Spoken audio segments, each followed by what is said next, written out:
ओम श्री परमात्मने नमः। जय श्री कृष्ण मित्रों। आज इस यात्रा का 46वां दिन और 46वां श्लोक लेकर मैं प्रस्तुत हूँ।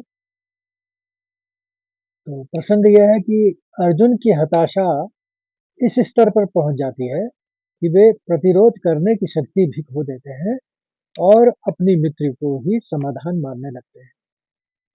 तो शुरू करते हैं श्लोक से। यदि मामप्रतिकारम् अशस्त्रं शस्त्रपाणयः धार्तराष्ट्रारणे हन्यस्तन्मे क्षेमतरं भवेत्। एक बार और। यदि मामप्रतीकारम् अशस्त्रं शस्त्रपाणयः धार्तराष्ट्रारणे हन्यस्तन्मे क्षेमतरं भवेत्। चरणबद्ध तरीके से समझते हैं। दो शब्द हैं पहले चरण में, यदि और वाम प्रतिकारम। तो आघात लेके मामप, हमने पौ का आघात किया तो मामप हो गया, प्रतिकारम इस तरह से पढ़ेंगे। यदि माम प्रतिकारम। दूसरे चरण में भी दो शब्द हैं, अशस्त्रम और शस्त्र पाणयः। ये सरल ही है, आराम से पढ़ लेंगे।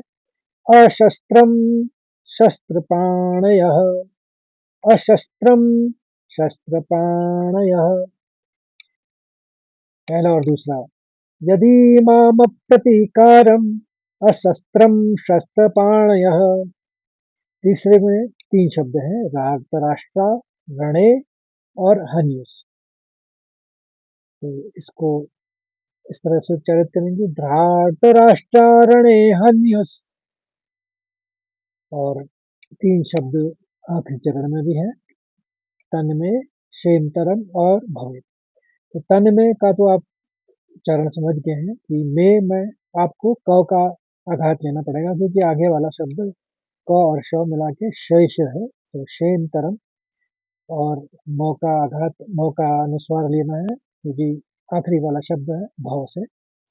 तो आपको चौथा चरण इस तरह से पढ़ना है, तन्मे क्षेमतरम भवेत्। अब तीसरा और चौथा को एक साथ सुनिए। धातराष्ट्रारणे हन्युस् तन्मे क्षेमतरम भवेत्। पूरे श्लोक को एक साथ समझिए, समझ में आएगा। यदि मामप्रतीकारम् अशस्त्रं शस्त्रपाणयः धार्तराष्ट्रारणे हन्युस्तन्मे क्षेमतरं भवेत्। यदि मामप्रतीकारम् अशस्त्रं शस्त्रपाणयः धार्तराष्ट्रारणे हन्युस्तन्मे क्षेमतरं भवेत्। अब इसके शब्दार्थ और भावार्थ को समझते हैं।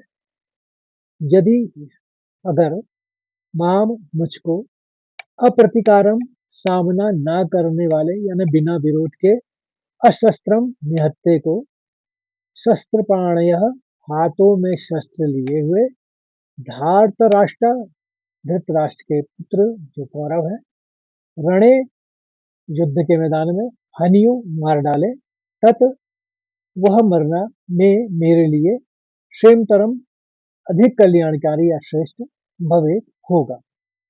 तो हिंदी का सरल अर्थ यह है कि यदि शस्त्रधारी धृतराष्ट्र के पुत्र यानी कौरव रणभूमि में मुझ निहत्थे और सामना न करने वाले को भी मार डाले, तो वह मरना भी मेरे लिए अधिक कल्याणकारी होगा। भावार्थ यह कि अर्जुन के विषाद की यह पराकाष्ठा हो चुकी है। एक महान योद्धा जिसके सामने खड़े होने की हिम्मत किसी में भी नहीं थी, वो आज ये कह रहा है कि मैं लड़ूंगा नहीं, भले ही वे मुझे मार दें। उन्हें लगता है कि वे अपने का लहू बहाकर जीने से बेहतर है कि वे स्वयं अपना बलिदान कर दें। वो पूरी तरह से यहाँ से युद्ध से पलायन की स्थिति में आ चुके हैं। मतलब उन्होंने मन बना लिया कि अब मैं युद्ध नहीं करूंगा। तो आशा करता हूँ आपको ये श्लोक अच्छी तरह से समझ में आ गया होगा। और आपको अच्छा लगे तो लाइक करिए, शेयर करिए और मेरे साथ इस यात्रा में बने रहिए। कल फिर मिलते हैं आखिरी श्लोक यानी 47वें श्लोक के साथ। तो तब तक के लिए जय श्री कृष्ण, राधे राधे।